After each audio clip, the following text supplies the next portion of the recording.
So, out of nowhere, the trailer for Disenchantment Part 4 just dropped, and it's got me very excited. I really enjoy this series, and it's a topic I've been covering since nearly the beginning of this channel. And so, ahead of the release of this fourth part, I thought I'd finally make a video that I've been wanting to make for a while, all about one particular episode of this show, and how it balances near perfectly all the disparate elements that make Disenchantment such an engrossing thing to watch. And that episode is Part 2, Episode 5, Our Bodies, Our Elves.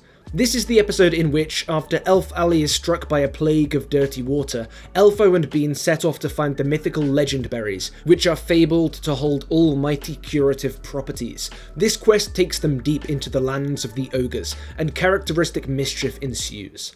The legendberry tree. If Pops didn't lie about this, maybe he didn't steal my college fund. And look, I'm not trying to make the claim that this is the best episode of Disenchantment. I'm not even saying it's my favourite, that's probably Last Splash, which I've made a video on previously. Or maybe The Electric Princess, with its truly gorgeous visuals. But what I am saying about Our Bodies, Our Elves is that more than either of those episodes, and perhaps more so than any other, it functions as a sort of microcosm for the show as a whole, displaying the show's many strengths in one well put together package. Let me give you some examples.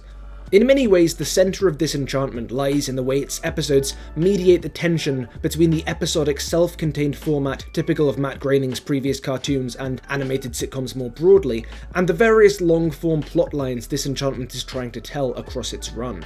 There was something of an imbalance in this relationship in Season 1, for instance, which consisted mostly of one-off storylines before swerving into a finale which leaned hard in the other direction. And as much as I love Part 3, I think it's likely that there's at least some Disenchantment fans who are more interested in the standalone adventures of the first two seasons, and I wouldn't be at all surprised if these fans walked away a little disappointed with the heavily serialized nature of that third batch of episodes. And this core tension between overarching narrative and self-contained episodes is balanced perfectly in Our Bodies, Our Elves, because you could pretty much watch this whole thing with no knowledge of the rest of the series and enjoy it as a standalone story. It's better if you know these characters and the stakes, of course, but at its core, this episode is a 20-minute fantasy adventure, with a beginning, middle, and end, one that introduces new and interesting places and characters.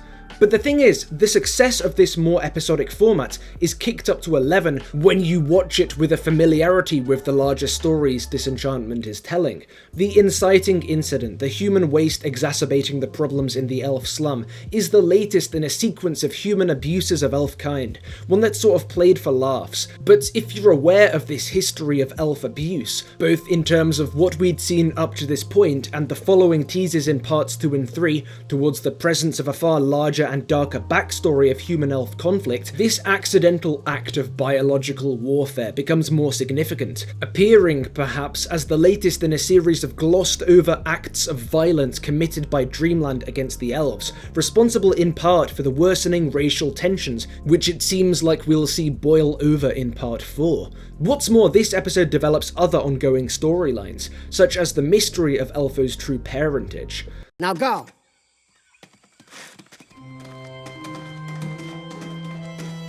Don't step on the rats, Elfo. Elfo?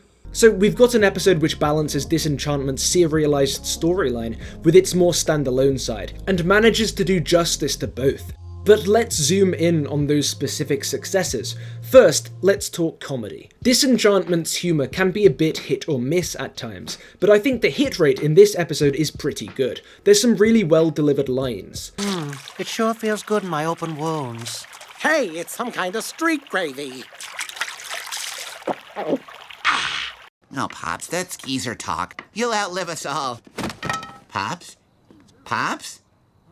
What are you doing on the ground? And on top of this, the whole washing day sequence has some of the best visual gags in the whole series.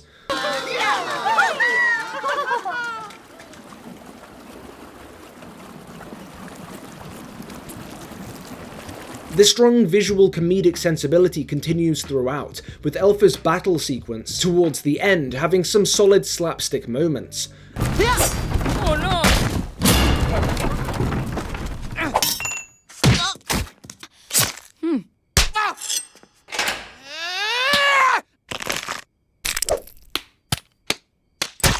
Whoa, Elfo, you're kind of scary when you're in a blood rage. Let's get out of here. And speaking of bloodlusted Elfo, let's talk action now. Because another interesting facet of Disenchantment's identity is its strong animation and visual design. When you compare this show to other similar properties, while it might not have as many laugh-out-loud moments as Futurama or early Archer or Simpsons, a point Disenchantment focuses on more so than is typical for these animated sitcoms is its well-designed and vibrant visuals, and this is expressed in really interesting environments and in gripping sequences. There's a few moments in Our Bodies, Our Elves that are really fun to watch in this regard, like the vine attack on the barge, which manages to build a real sense of suspense, and the delightful battle scene in which Elfo rescues Bean from her ogre guards. The methods by which our pint-sized hero dispatches these hulking foes are really imaginative at times.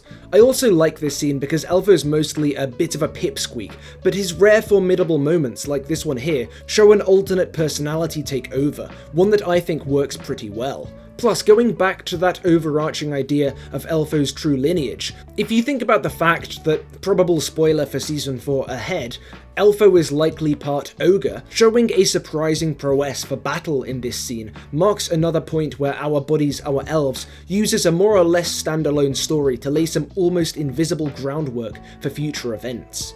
Finally, I feel the handful of character moments we get in this episode really showcase the essences of our main cast in satisfying ways. Bean reluctantly accepts a call to adventure, but she gives it her all, and even if she has the heart of a hero, she doesn't always have the brains or experience to match it.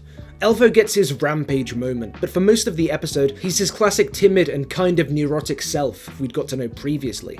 And in giving him these heroic set pieces, Our Bodies, Our Elves explores and confirms an idea that the show had sort of suggested before, that Elfo might actually have the potential to accomplish great deeds despite his stature. And the B-plot here is classic Luci. After learning the elves are actually pretty loaded, he stays in Dreamland to grift them.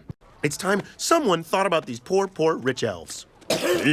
But I think that last character moment serves as a good segue to the last point I want to make.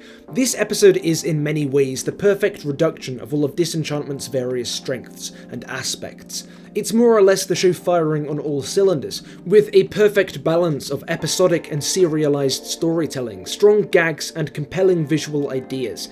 But despite this, it never feels like it fully reaches the potential quality of what Disenchantment could be, because I think this episode serves as a microcosm of the show as a whole, and that includes its weaknesses. That Luci plot, which sees him fleecing the elves, it's good, but it also keeps him separate from the main story and the rest of our major protagonists. I love Eric Andre and his role in this show, so it feels a shame to take him out of the running like this. I think the ensemble dynamic loses something when his character isn't in the mix, and especially in season 3, this is the case for quite a lot of the show. Disenchantment has some great characters, but it's all too common that they don't get the chance to play off one another as much as they should. Imagine if Bender had been separated from the Planet Express crew for like half a season. And looking at the part 3 cliffhanger, it seems likely this separation will continue in some way into part 4. It's not just this though.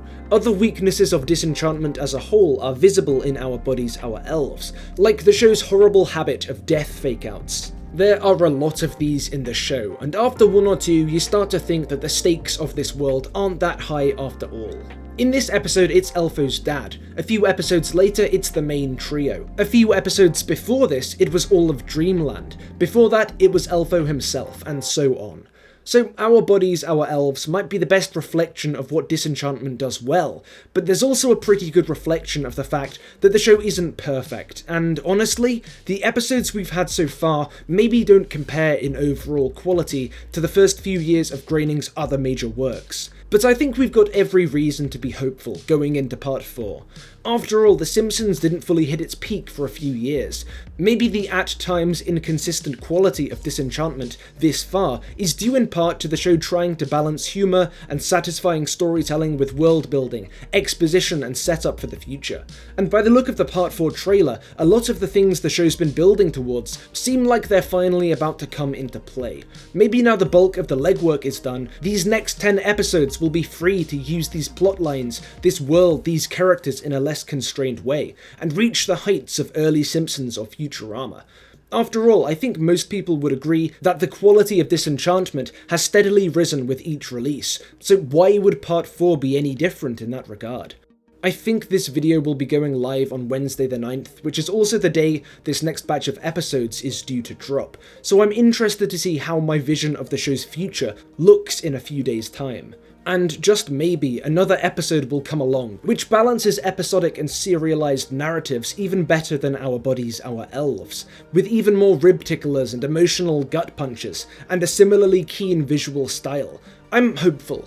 But even then, I think this episode will remain one I come back to time and time again. And if you're watching, thank you. Videos on stuff like this don't tend to get a whole boatload of views for me, so cheers for clicking on that thumbnail. If you want to help more people do the same, I'd appreciate a like to give the algorithm a little boost. But what do you think of this episode, or my take on it? I'd love to hear below, and if you don't mind, I'm going to do my best to finish my rewatch in advance of Part 4, but before I go, I want to say thank you to all my patrons on screen now, especially Ian Fifield.